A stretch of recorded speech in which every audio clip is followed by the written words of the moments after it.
Again, by special request, here's a Windows Forms app that captures keystrokes and saves it to a file. What we have in front of us is I've already created a class called Form Key Capture and a source file named Form Key Capture that has some boilerplate code. And I want to demonstrate a couple concepts.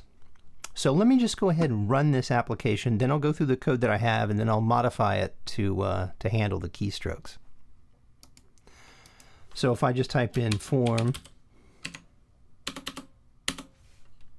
Key Capture, so my window appears in the center of the application window appears in the center of the screen. Okay, and I'll show you how that works. And then as I move, you'll notice as I move around the application window over here to the right, you'll see my cursor. You'll see these messages start to stream. Okay, so there right now you'll see a bunch of WM_mouse move. All right, and then if I click, you'll see left button down and then a timer and then a left button up. So left button down, every time you click is a left button down and then a time that is down and then a left button up. Mouse move. So what you see here, that's the message ID. If I notice let's start from the left, right? You see message equals and then hexadecimal 200 or 118 right now, right? So there's 200 for WM mouse move. That's the message ID number, which relates to the constant or the message notification constant WM_mouse move. Now, to get all this stuff, to find all this stuff is listed obviously in the documentation, right? So you start with IMessageFilter interface, go to the MessageFilter method. This is the pre-filter message method that you have to implement, right? Which I've implemented in the code, which I'll go over here in a second. And then the message structure, okay? And then go to About Message Queues, and you'll see on this page, you'll see all the different message types, right? So if you scroll down, you'll see WM for general. Okay, and so you have, as part of the general message, you have clipboard messages, clipboard notifications, cursor messages, data copy messages. Most importantly, keyboard notifications, keyboard input messages, keyboard input notifications. All right, so if we click on keyboard input notifications, well, since we've just seen the mouse notifications, right? Let's go ahead and click on those, and we'll see WM mouse move, right? So WM mouse move. There's WM mouse move. All right. So let me show you another one. So if I click back over here on the app, then notice where my cursor is now. My cursor is an arrow, and it's up in the title bar area. Okay, and the message is hexadecimal A0, which equates to a WM_NC mouse move. NC stands for no client, or not the client area. So if you scroll down to the, like where the text box is, this is the text box area, or the main client area of the window, it'll have WM_mouse move. But as soon as that cursor goes up into that title bar area, that message changes, right? So depending on where you're at, okay, in the window, your cursor will change. Like for example, here we are on the scroll. That's also to a no client area, right? All right, so let's take a look at the code real fast. I can quit this application for now.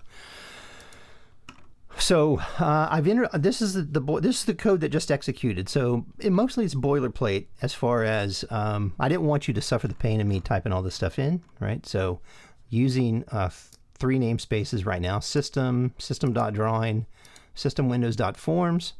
I have my class declaration, or definition, I should say. The name of the class is Form Key Capture, and it extends form, system.windows.forms.form. And it implements the IMessageFilter interface, which is also in the systemwindows.forms namespace. Okay, I believe. I'd have to go check on that, but I'm pretty sure that's where it's at. Okay, so private. So let's look big structure first. I have a excuse me for scrolling so much. I have a public constructor. I have the method that the IMessageFilter exposes, which is pre-filter message. So in order to implement the IMessageFilter interface, you have to implement this method, pre-filter message. Okay, and this is code that I wrote, and I'll explain what it's doing here in a second. And then down here is the main method. The main method simply enables visual styles, sets compatibility, text rendering default, and then I create an instance of the form key capture class. I then register that, or I add it as a message filter to the application, and then I call application.run. Now, if you're not familiar with Windows Forms programming, application is a class in the Windows system.windows.forms namespace, and it has a handful of static methods. And one of the static, these are obviously some of the static methods, but the most important one is application.run. Okay, and you pass in a form. Okay, and since the class form key capture extends form, I can pass in an instance of the form key capture class into the run method, and then that's when the messaging queue kicks off, right? So I have a whole video, which I'll provide a link for in the comments section below, that goes into detail about the messaging queues in the system queue versus the application messaging queue. But essentially, in a nutshell, the messages, your Windows operating system works on messages, right? You got system messages, you got messages that occur when you click the mouse or you scroll the mouse wheel. So if we go back here and launch this application one more time, we'll see that. I'm going to move it over here so we can see the messages. If I go down here now, you'll see I'm just moving the mouse, but if I scroll the wheel, you'll see mouse wheel. You'll see mouse wheel events, right? If I click the left button, you'll see WM_left button down and left button up. If I do the right button, you'll see a WM_right button down and a right button up, right? Okay, you also see, right, if I click right button, you'll see this pop-up window pop up, right? So that's why it's pausing right there for me to do something. Okay, so you get a lot of functionality right out of the box, right? But this is also, this area here in my application window, what you see is the text box, right? The contents of the text box, and I can type stuff in there, right? So let's go over a little bit more of the code, and then I'll start modifying it to start capturing keystrokes and saving them to a file. So again, I'll close that down. Now in the key capture, form key capture constructor, I start off with this .suspend layout and pretty much bracket it with resume layout, okay, and then perform layout. Now, technically, these probably aren't required for this small little program, but if you had a window that had a lot of different controls, I guess it optimizes the rendering of the controls within the window, right? So it's not hard, not bad to have. But the meat of it here is I've got a private text box field, _TV, and here in my constructor, I initialize it. I set multi-line to true, scroll bars to vertical, and then the doc property, doc style to .fill, and then I increase the font size to 14 so that you can see it better in the presentation. And then I add the control to the Windows controls. Okay, so this .controls.add_TB, and then I set the title of the form to form key capture. I set the client size to 400. I set the start position to center of the screen, and then again, the resume layout and perform layout methods are called. Now, so we can see that in action. All right, so we just start the app, right? Boom, pink. It comes up in the center of the screen, and it's ready to roll. Now, the pre-filter message, what it does is it looks for messages by their hexadecimal value, right?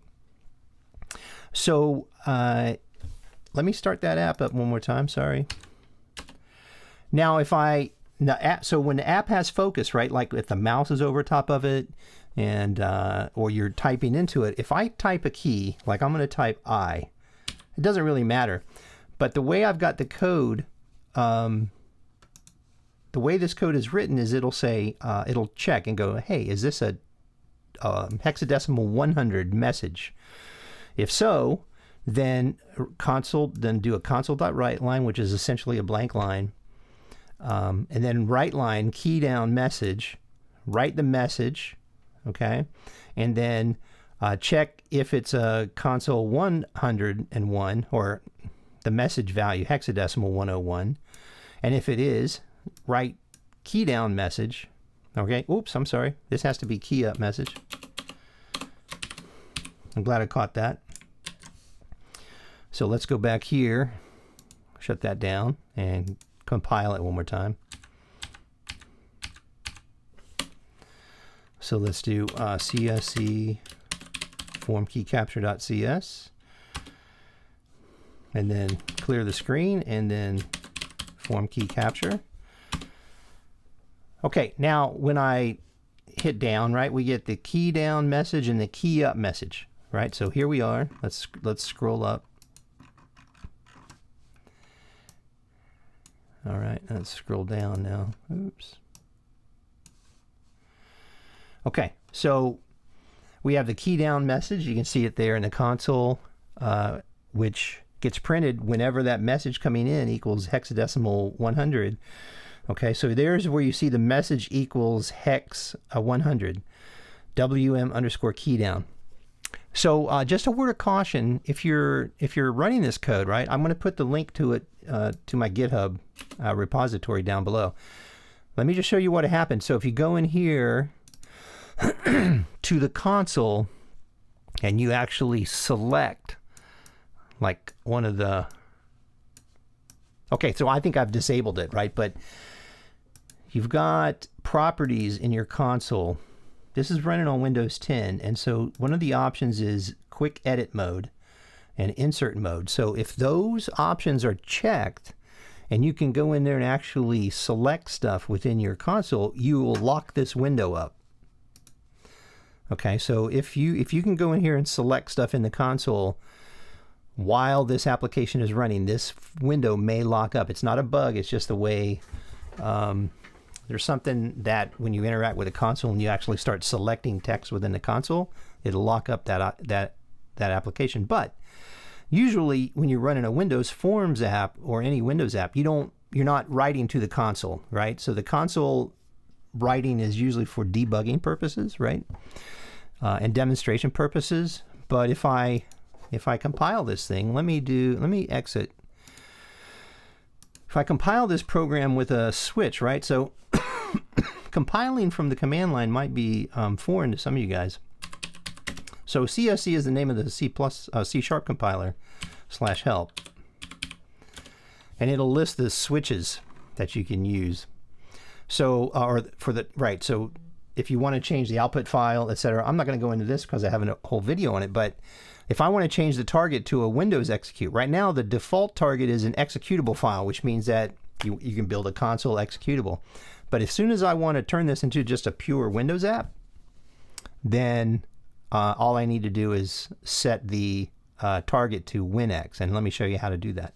So if I go CSC /T :WinX, and then form key capture, compiled it that way. Now if I run it, oh, I did this. I keep making that mistake. I try to run the C# file instead of the application, and I get Visual Studio 2019 to power up. I'm sorry. Okay, so let me pull my head out of my ass. Okay, now let's just run the app, and it's not writing any output. You can see when I scroll around, it's not writing any output to the console. Okay, so excuse me. So let me close that and then compile it again, just with the regular switch, which is the default. Okay, now, so if now let's add an event. Okay, so for the Windows forms, you have a bunch of different event types. Okay, so let me go back here and let's just open a new tab and look for a system windows.forms form. So we're going to go to the form class. If you're not diving into the documentation on a regular basis, you're really doing yourself a disjustice, an injustice, I should say.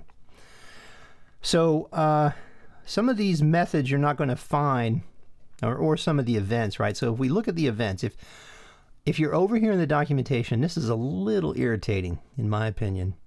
If you go to the documentation and you expand the events, what you'll see are events that are specific to the form class. But what we're looking for are all the events that the form class handles, right? Because a form is a subclass of a scrollable control, which is a subclass of a container and a subclass of a control. So there's a big hierarchy. And how do you know that, right? Because you see this inheritance line right here. Okay. You see this inheritance? And so here we are on this end. We're in form. Hope you can see that. I know it's small. I apologize. It's small. But you got form, and then you got container control, right? And then you got scrollable control, and then you got control component. Well, a lot of the methods that we're interested in are happening on the control, right? So if you want to see all the events, let's say, that are supported by the form class, you have to actually come here to the left-hand side and click on form right there, right? And then, which is where we're at kind of, and then you scroll all the way down and you'll see constructors, fields, properties. Okay, these are all the properties, and if you look at them, you'll see like controls property is inherited from the control object, right? So keep on going down. I guess I could assume you guys know all this stuff, but it's nice to have a review. And then there's all the methods, right? And then keep on going, and we're looking for events, right? So we want to handle an event, and we're going to handle a couple methods, or at least one method just to show you. There we go. I'll pass the events, but there we go. So here's events. Now, if I scroll down, I'm looking for like KeyUp, KeyPress. So let's go down. So here we go. KeyDown. There's an event. KeyPress and KeyUp. So these three events, right? KeyPress, all we need is KeyUp. We'll link to KeyUp. We'll open that in a new tab. And KeyPress, we'll open that in a new tab. The reason why is KeyUp and KeyDown are similar in the way that they're handled, and KeyPress is just a little different, okay? All right, so the first thing I want to do is when I'm demonstrating this stuff, my console rapidly fills up with messages, right? What I want to do is I want to actually clear those messages. And the way to do it is to actually just handle an event. So I'm going to just quickly create an event. So right here, I might as well handle. I'm going to put these events on the text box. So I'm going to say TD. Well, I'm not going to put an event. I'm going to handle the events generated right by the text box. So the click, actually double click, and I'll show you why in a second. So double click plus equals double click handler. Okay, now, and I might as well go ahead and TD, well, one thing at a time. So we'll do double click handler first. Now I need to create a method called double click handler, and I'll just start putting them up here underneath of the constructor. So public, or I can do private. Private void. Now let me just, yeah, private void.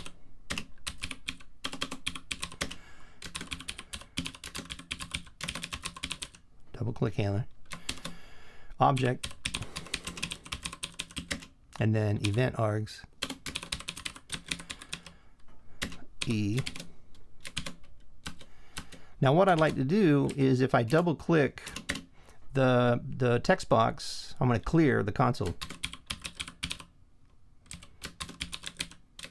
So let's see if this works. So come down here. I'm going to compile. It says _TD. Oh, okay.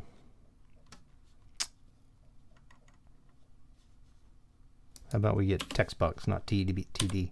Textbox, Control Save. Nothing like live programming. Now let's compile this again. All right. Also, too, I could say when I actually start the program, I could say, I can just do this. I could say right off the bat. I just figured I'd do that too. Now let's compile again. When you run this in, if you compile it as a WinX, right, all these console calls to the console are ignored. So there's no real harm in putting them in there. Although for a real app, you probably wouldn't do logging like this, but this is a demo. So form key capture. Now watch when I run it, it'll clear the console and then you'll see messages start to appear. Boom. Already, as soon as it gets rendered, you'll see the paint method. That's where it's painting controls. Okay, and then it's just sitting there waiting for things to happen.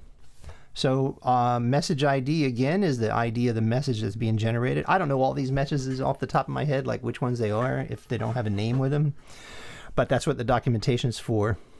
Now, if I come over here, you'll see my messages are scrolling like crazy, right? Because I'm scrolling around the app. Now, if I double click, bam, right? I get a clear the console. So one more time, double click, clear the console. And that's kind of what I wanted. Let's close that.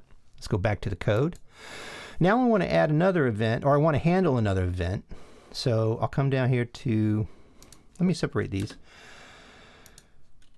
So underscore TV dot key down. Now if I do the key down event plus equals key down handler,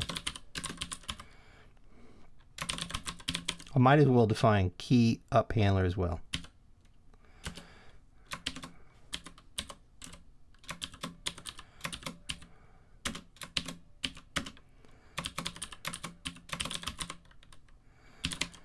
Okay, now to save us a little bit of hassle and time, I already have these methods defined. So I will go ahead and copy. So start with the key down handler.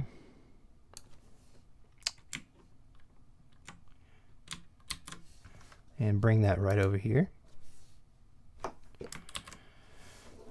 Okay. And the key up handler.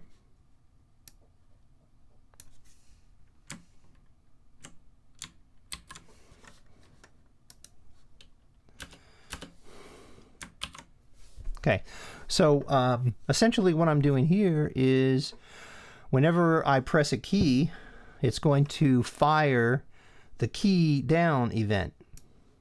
When that key down event fires, it's going to call key down handler.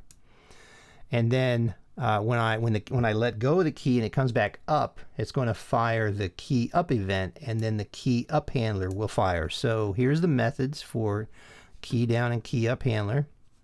So there's key down handler, and the signature, the reason why these guys are related is because the signature is essentially the same for both of them, right? It is the same. It's object, which is the originator of the event, and then key event args. Okay, so key event args. So if I'm typing inside of a text box, the sender of the event would be the text box, right? The key event args is simply a class, right? That's defined, I think, in the system namespace. I have to look that one up, but I think it is. And then you can pull the key char off of these things if you need to, right? These key event args have fields in them, but I'm not going to do it for the key down and key up handler, but I will do it when I handle the KeyPress. But let's go ahead and see what this does for us. So essentially, we'll see the difference between handling messages and handling events. Okay, there's a bit of a, I'm not going to say it's a delay, but a message is generated first, and then it's sent to the control that's the target of the event, and then of the message, and then the control then generates an event based on the message that's sent to it, and then the event is handled. So there's a chain of events, or there's a sequence of things that happen from the message queue to handling the event or responding to the event in the control in the window. So let me save this file and let me compile it.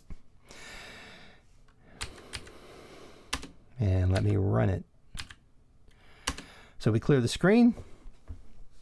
Now we're only handling key up and key down and key up, right? So that our cursor is not. So now let me type something. Okay, so here we have, let's go over this way.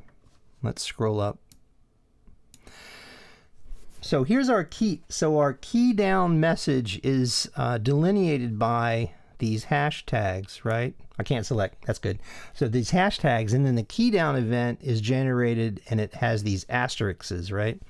So you get the key down message first, and then the event is generated. And then of course we're printing the message out, right, as things happen. So the WM char, that's the message that happened. Okay. So when you do key down, right, the key down message is displayed, right? You get this, then you get that. I'm on this line right here, see my cursor. And then the event is generated. The WM char, okay, is the character that's associated. If you look up here again at this message hexadecimal 100, you'll see WM underscore key down. And then you scroll over to the W param. The W param has hexadecimal 49, so that's a capital, I pressed a capital I. And you'd have to consult an ASCII chart, because for the characters that are getting pressed, that's what's being passed in with this W param, okay, a parameter. Now, but I pressed a lowercase I, okay? So physically I pressed an I, and this is going to come in handy when we start handling Command or Control I or Alt I key combinations to handle things like menu selections or menu key combinations, right? The char that I pressed is hexadecimal 69, which is a lowercase I, okay? Now I'm going to press a lowercase, or I'm going to press an S. So if I press S, let me, I have to pull my app up. So let me press an S, and we'll see that right there. Okay, so we get the WM key down.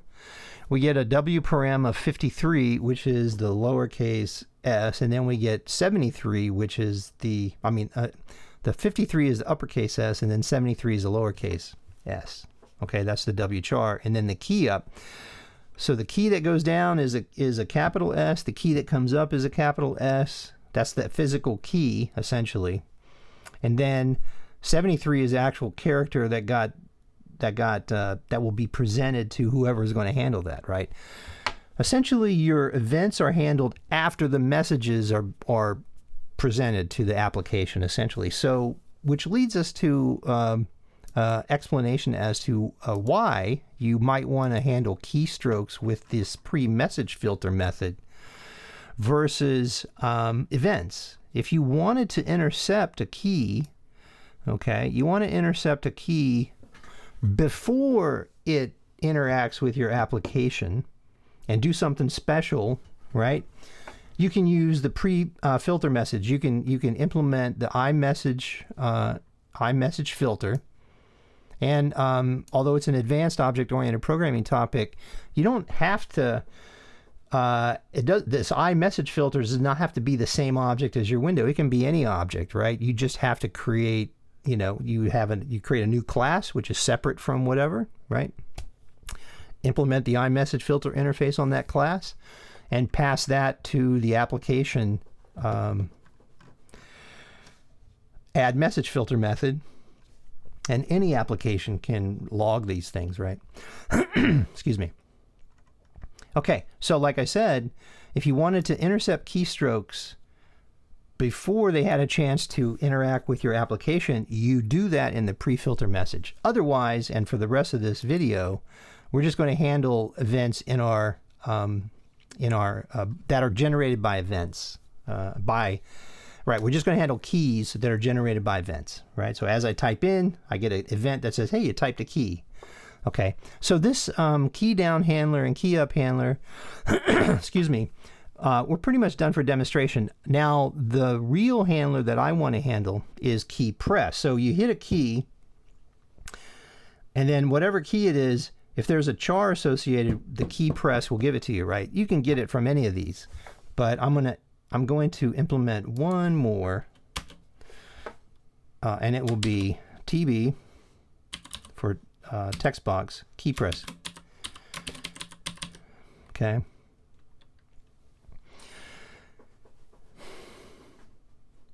Okay, so KeyPress plus equals KeyPress handler.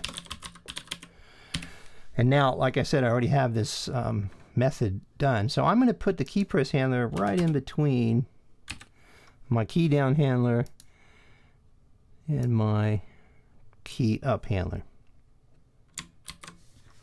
And this one's a little bit more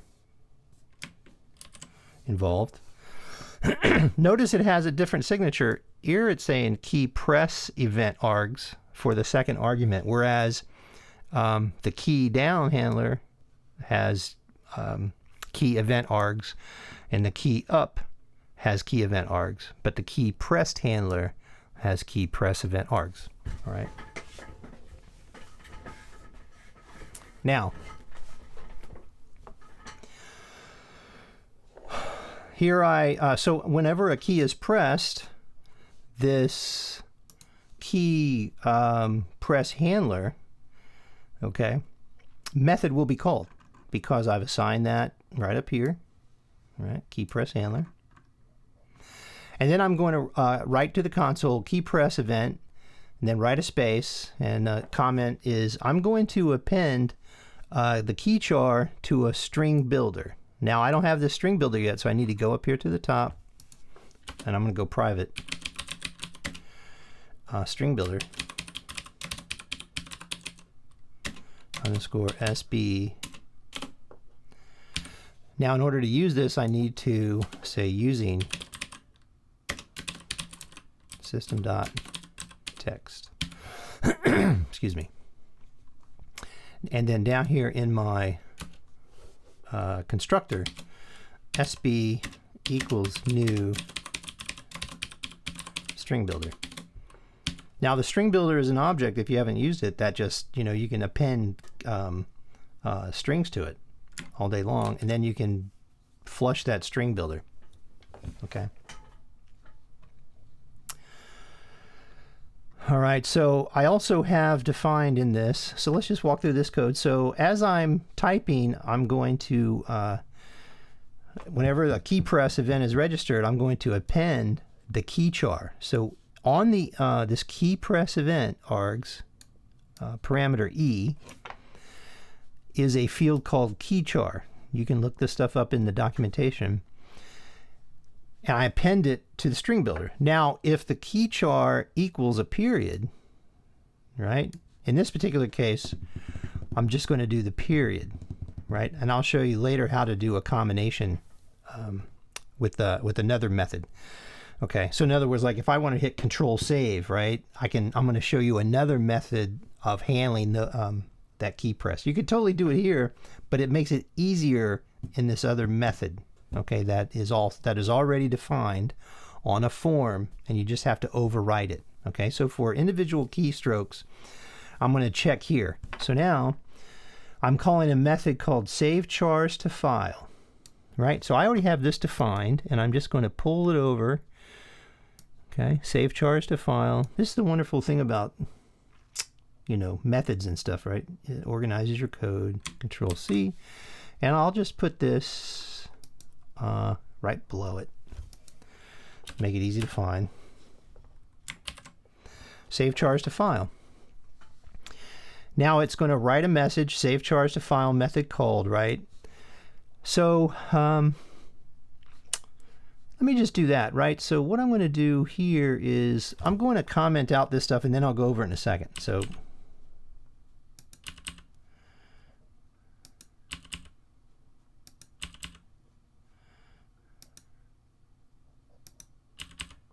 all right. And in fact, I think I might just go ahead and comment all this code out here so we just see the event. Well, I'll leave that one there.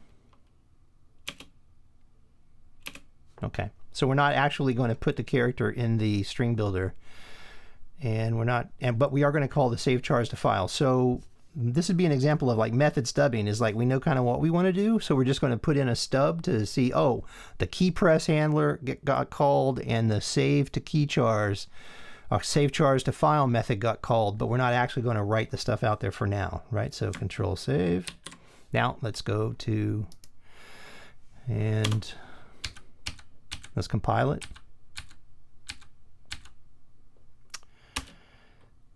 And run it. Okay, so when I come up here, what this is going to do is whenever I type in a period, it's going to automatically save to the file, right? So what we'll see is we'll see the messages stream by.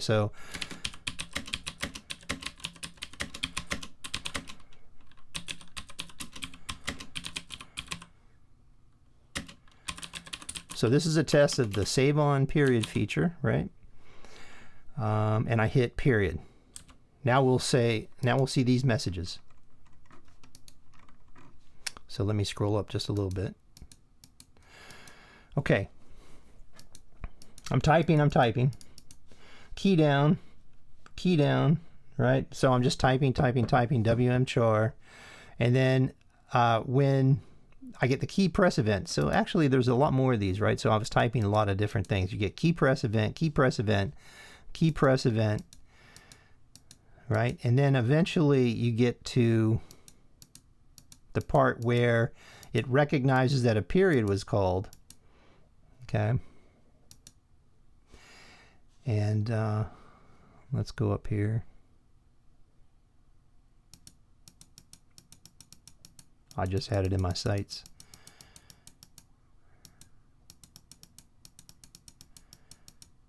Oh, I'm just blind now. Hang on one second, I'll find it.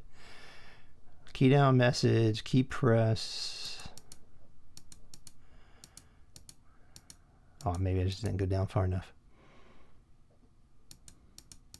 Oh, there we go. Sorry. Save chars to file. Right there. Okay, so down here at the bottom, you'll see save chars to file method. So we're getting our KeyPress event methods being called. Our KeyPress handler is being called in response to these keys. So a KeyPress is down, is the key down, and then key up, right? But the KeyPress event doesn't care about the key down and key up. It really is just, oh, key down and then key up. That means a KeyPress event happened. So boom, here's the character that's associated with that KeyPress event. Okay, and then if I go back here to my method, I will uncomment this. Now I'm going to put that key char into the string builder.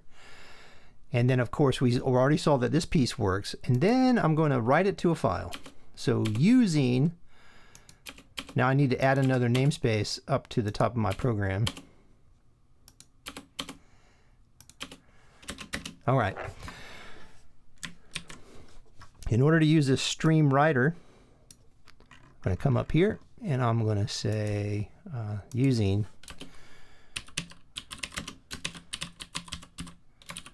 system.io. Control save. Now let's compile this. First off, let's do a,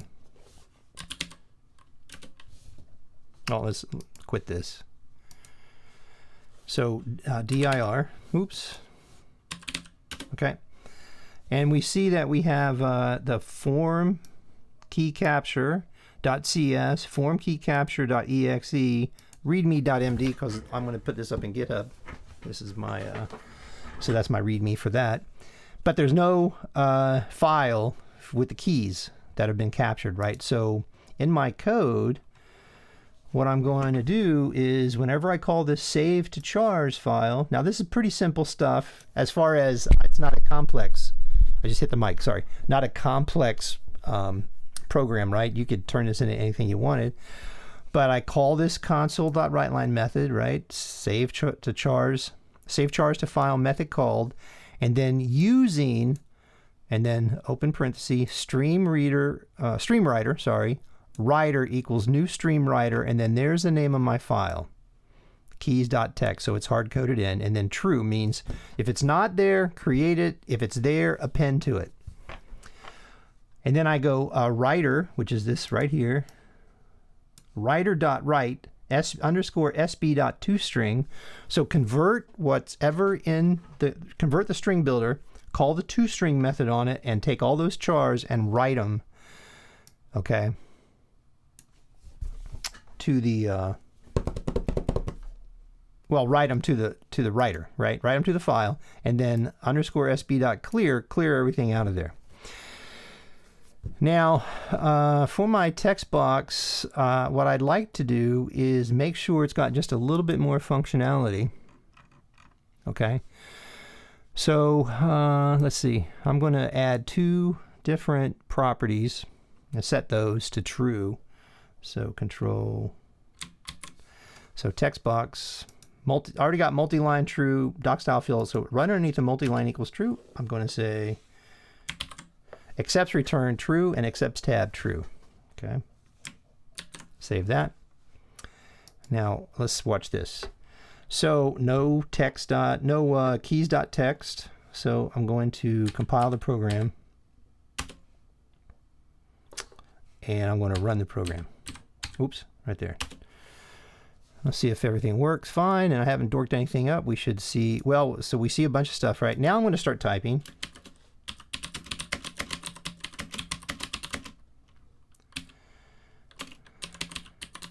Notice, okay, so if I make a mistake, I go backwards, right? Write file on period. And then I hit a period. Okay.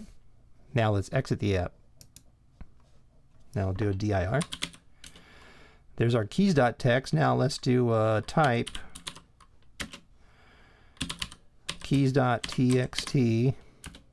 And there's our text right here. Okay, this is a test of the write to file on period.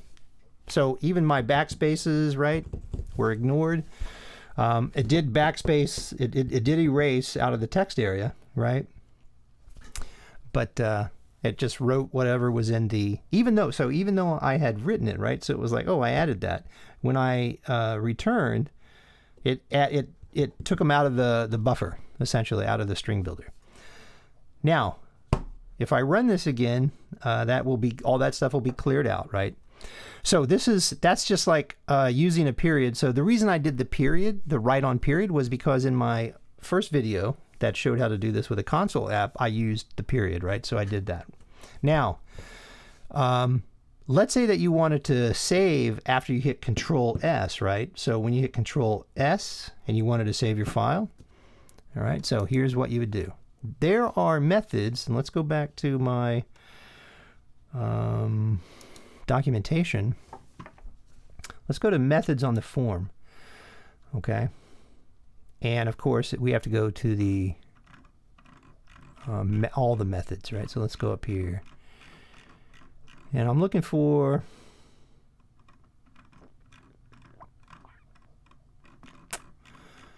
what am I looking for? I'm looking for process, LMNOP.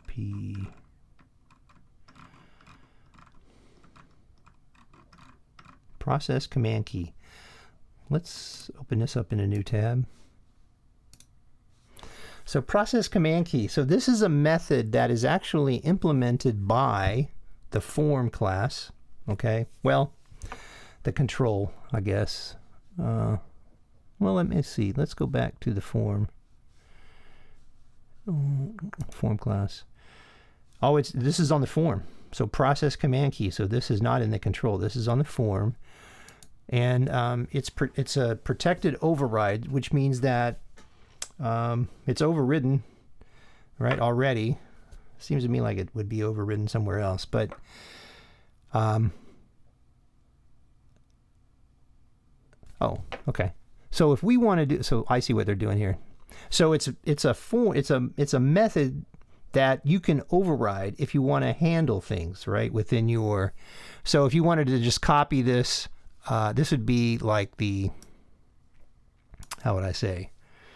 This is the like the implementation, not the implementation, but this is the definition of the method, right? So if you want to actually intercept the command key, what you do is you implement and override. You don't implement, you override this method within your code, right? So let me show you how to do that. So I'm going to come down here, and underneath of these, right before my pre-filter message method, I've already done this too, right? So process command key. It's really pretty easy. So all you do is this. Protected, you leave that the same. Override, because if you subclass this, then you needed to have it to be protected as well. Boolean, it returns a bool. Process command key, ref message, and then key, and then keys is a class. Our keys data. Okay, or it might be a enumeration. I have to look that up. All right, so if the way this happens, so I'm looking for a key combo, Control S. Oh, all right. I'm sorry, Control plus S. So if we enter the combination Control S, which is the ORed values keys.control and keys.s, and it's just capital S. So if we go back to the documentation, I'll show you how to look up this stuff. Go to the docs, and we have the keys, right? So you go to the keys, new tab,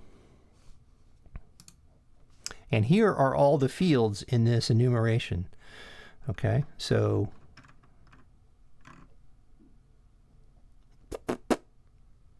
yep, it's an enumeration. So A65, right? These are the char values, alt, right? The alt modifier, and then you just go down, and if you're looking for control, you got to scroll down till you find control.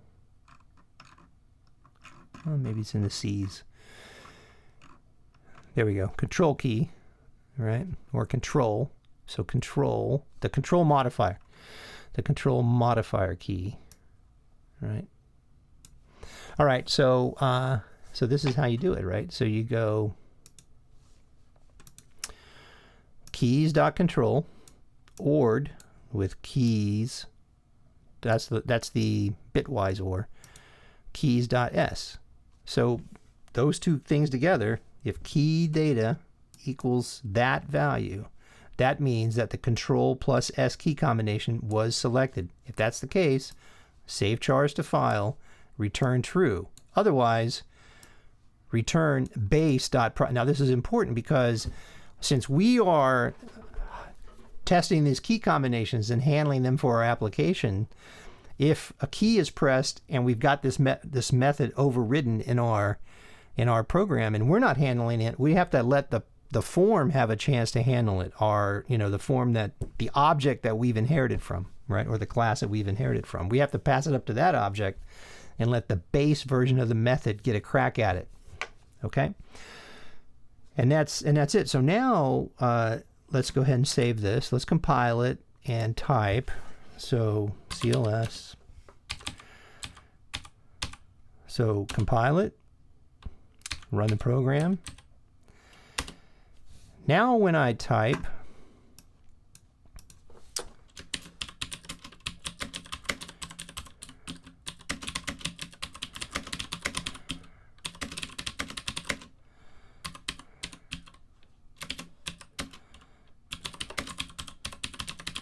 so this is an example of saving the file with the Control plus S key combination. If I hit period, it'll save it, right? So let's just go ahead and hit Control S. Now we see the messages, right? You see the KeyDown, the W KeyDown message, and then save Chars to file because it intercepted those keys down, right? Now, let's go ahead and quit this application. Let's do a dir. We already had the keys text in there, right? So let's see what we have. So type. All right. So what it did was it just appended it, which is what it's supposed to do, right? The file already existed, so it didn't wipe out the other things. I'll leave that to you as an exercise if you wanted to nuke that file whenever you run the program each time. So we got two different ways of saving to a file. We got, this is a test of the right to file on period. Now, I could probably improve it and put a space in between there. This is an example of saving the file with the Control-S key combination. And that's pretty much what I wanted to show you. So just a quick review.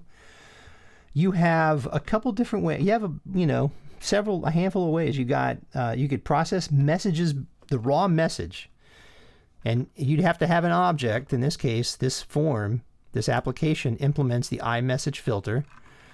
Okay, and then it implements this method. Because it's an IMessageFilter interface, it has to implement this pre-filter message method, taking a reference to a message just like this, and then check for individual hexadecimal message codes, and then act on those codes. Here I'm just, delineating the key down and key up messages, right? But if you wanted to intercept keys and do something with these messages, now the warning by Microsoft is performance of your application can suffer if you're processing a lot of messages, right? So bear that in mind. The next step is then implement an event, right? Or respond to an event. So here I've responded to the KeyPress. I'm responding to a handful of events: double click, key down, key up, KeyPress. But the one that actually we care about with regards to writing characters to a file for this demonstration is the KeyPress event. And so when the event fires, then you respond to that event, and then you do what you need to do. In this case, I'm adding the key char to the string builder. However, if I type a period, then it says, oh, you typed a period, which has been already put into the string builder. Go ahead and call the save to Chars file. Now, lots of things can go wrong. I'm not putting any error checking in this program. So you should wrap a lot of this code in try-catch blocks and stuff like that. Not even doing that stuff, right? I just want to give you a little bit of insight. Then the third way of handling keystrokes in your application is to override methods that are already on the form itself, right? So I only talked about the process key command. So let's see if there's other forms there. So form class methods, process, pre-process message, process dialog char, process dialog key, process key event, right? So you don't even have to respond to events per se, like the key down, key up, key press. You can just override methods that are already part of the form class. You can override them in your program and then respond to keys that way. Okay. So anyway, I hope you found this helpful. If you haven't subscribed, please, I beg you, I am begging you, subscribe to my channel. I need more subscribers. If you find this helpful, and if you read the comments on any of my videos, if you have a specific video you want me to create for you, if you need help in some area, if I think I can do it, I will post a custom video just for you and send you a link when that thing is up and ready to roll. So if you any comments, I welcome them. Hate mail, I like getting all kinds of mail. So if there's something I can do better, less annoying, anything, subscribe to my channel, send me a comment, or send me an email directly at rick@warrenworks.com. And I hope, again, you found this helpful, and thank you for joining me. You guys have a great day.